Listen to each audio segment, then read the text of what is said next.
Hey Aries, welcome to the Jezebel Way Tarot. Today I'm going to be doing your love reading second half, July. I wanted to say thank you for the 1.2 thousand views for first half. I sure appreciate you guys. Mercury's, excuse me, I keep saying Mercury. Chiron's retrograde in Aries, so I guess that's supposed to be about healing. And so we've been doing a lot of purging since before Christmas, right? So now it's time for us to do something about all of that purging, right? So let's see what we got for love for you for second half July.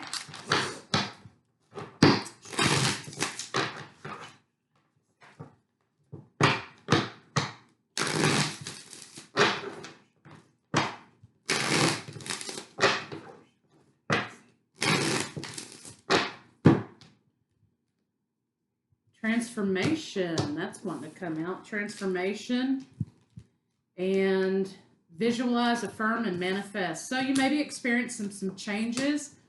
It looks like these are good changes. You have joy, the joy card.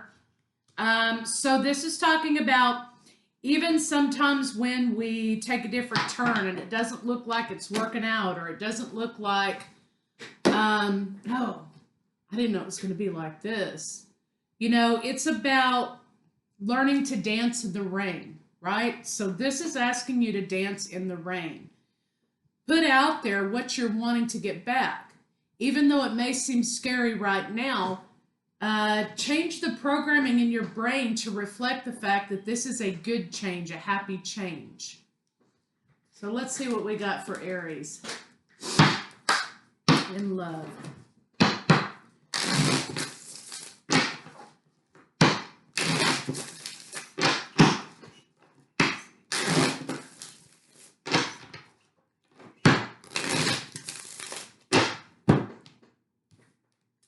Six of Cups, yeah. This is happiness. This is, I think, finding yourself again.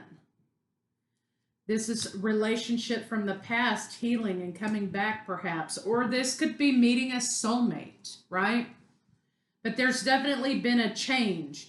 And now it's time to heal. It's time to find the happy in the situation. So let's see what we got for you for love. Ten of Pentacles. So I think some of you have left a relationship, right?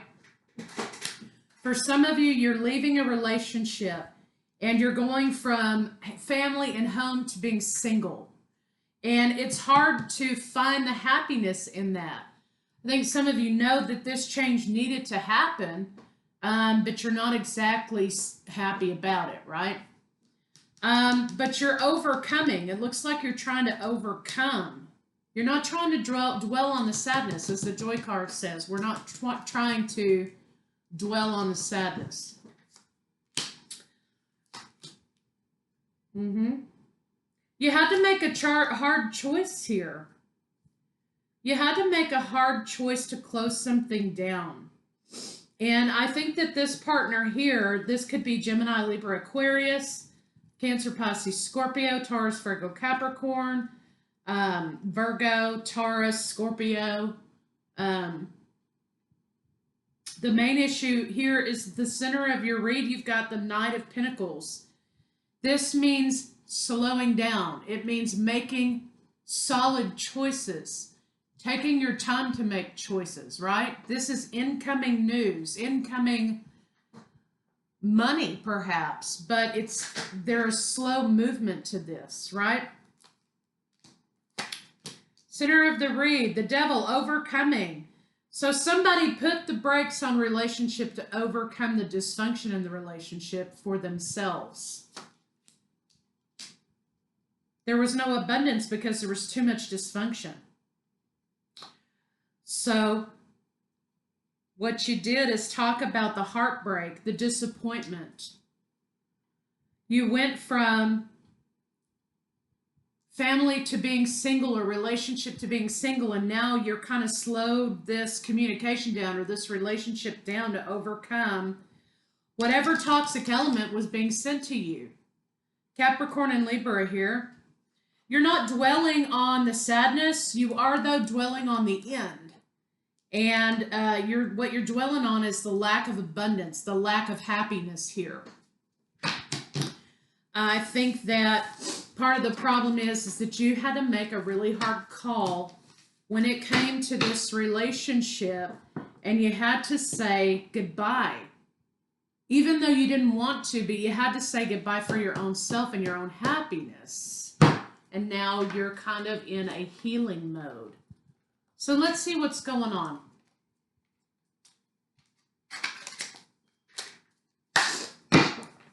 Some of you may have gotten sidetracked from your original purpose or your original dream for yourself.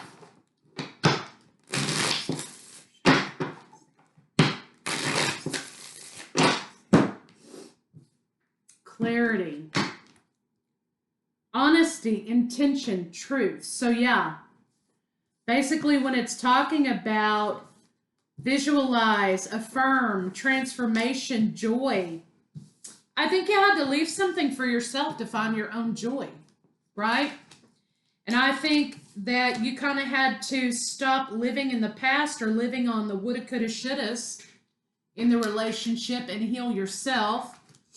This has given you clarity and depth. Clarity that I think was elusive before. That there was some dishonesty in this situation. Clashes. Clashes within you and your core values and where you wanted to go and where you started out and where you ended up. Upheaval in the situation. Yeah, you put the brakes on.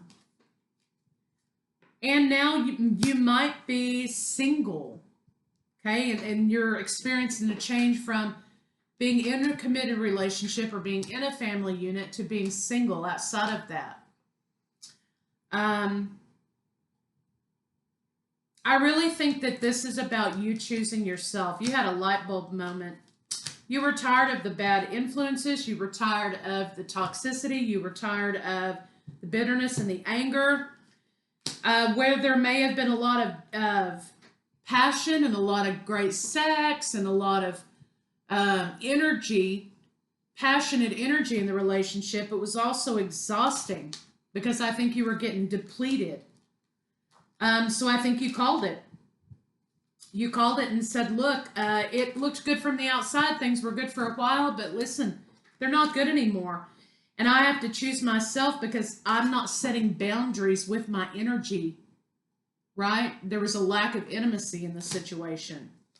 And I think you pretended for a little while, but I think the more that time went on, I think the more codependent and clingy your partner became. And I think you started drifting away from the relationship. You started avoiding your partner because I don't think you felt like you had anything left to give, because I think they took it all out of you. So there's nothing wrong with choosing self. Nothing in the world wrong with choosing yourself. So if some of you are faced with that or you're thinking about that, the advice is to visualize the life that you want and make it happen. And even though it doesn't seem joyous right now that you chose yourself and you feel selfish for that, an empty cup has nothing to give. And insanity is somebody who keeps going back to an empty cup expecting it to be full without refilling it. So think about that for a little while. Were they fulfilling you? Were they giving to you? Were they replenishing, or were they always taking and expecting more? Because Aries will find a way to make it happen, right? So let's see some love cards here.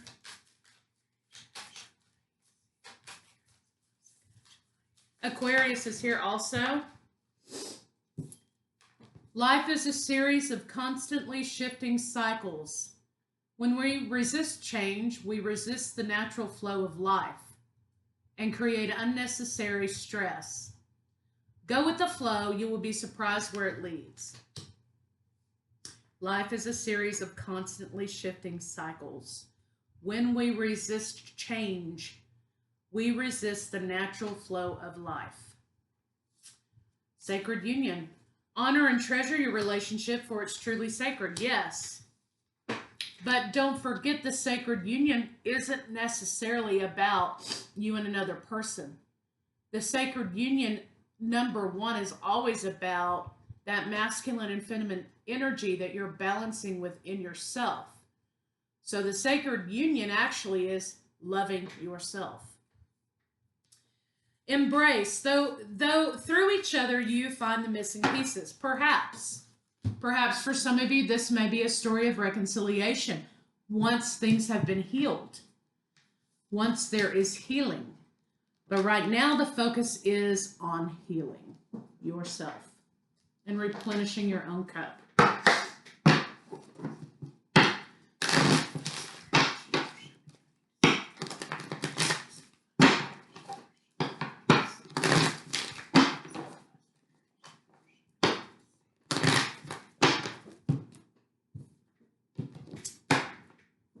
You're blessed, but you're being called to, while you're in this waiting room, in this transition phase from relationship to single, you're being asked to look at what kind of foundation you're building, where you're meant to be going. Where does your abundance lie? A visualization again. You have been given a new life. Right? So think about where you want to be going moving forward. You are the co-creator. So Aries, that's what I have for you. It looks like you're in transition, some of you, between a separation with a lover and a single life. Some of you are just in separation from your partner. You may be going back. But nonetheless, this is talking about healing your inner self so that you have something to give. And also talking about a partner who needs to learn to give instead of take. So, I'll see you guys for August, first half.